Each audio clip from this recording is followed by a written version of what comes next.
Oui, mais revenons un peu en arrière, si vous voulez bien. Parce que, depuis l'île de Lumière, Rupert l'a dit, c'est le 8e bateau que nous affrétons.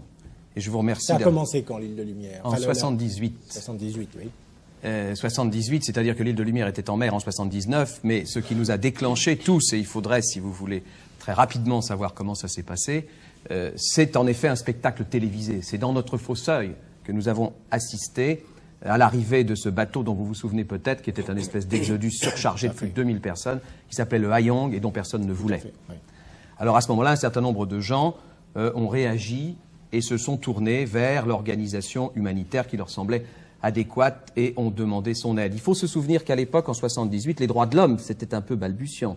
Ça n'était pas le tumulte qu'on connaît et nous étions plutôt considérés comme des scouts attardés ou des aventuriers un peu curieux.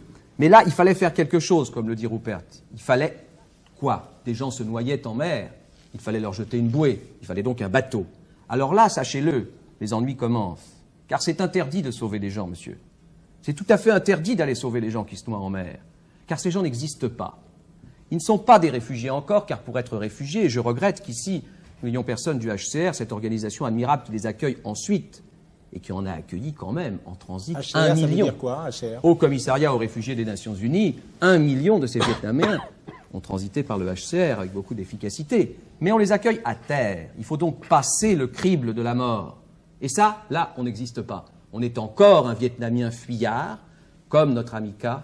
On n'a pas de statut, puisqu'au contraire, les vedettes de votre propre pays vont vous torpiller et vous mitrailler. Et on n'est pas encore un réfugié en carte. Donc là, le droit international, l'antique, le vieux, le majestueux droit de la mer, celui qui poussait les gens il y a des siècles à se battre contre la piraterie, n'est pas appliqué. Il n'y a pas de casque bleu de la mer, il n'y a rien du tout. On meurt, on est piraté. J'entendais tout à l'heure, j'ai entendu des récits effroyables, des milliers. Vous avez entendu la phrase de K.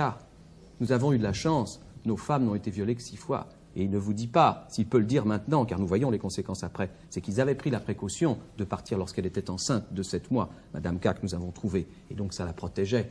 Mais que sont devenues toutes ces femmes? Car en effet, ils le savent. Ils le savent, les Vietnamiens qui partent, qui vont se heurter aux pirates. Et tout le monde sait qu'il y a des pirates. En ce moment où nous parlons, en mer de Chine, des bateaux sont attaqués, des femmes sont violées, des enfants sont déportés. Il y a eu des millions de dollars dépensés pour essayer d'arrêter cela, et ça n'est pas arrêté. Et en ce moment où nous parlons, il y a toujours par mois 2000 arrivées de boat people vietnamiens. Et le chiffre à Saigon, chiffre que j'espère nous ne pouvons pas croire, est d'1 sur 2 qui périt en mer. Ça veut dire qu'au fond de la mer de Chine, mangée par les requins, dans la mousson et dans les vents, il y a 500 000 Vietnamiens.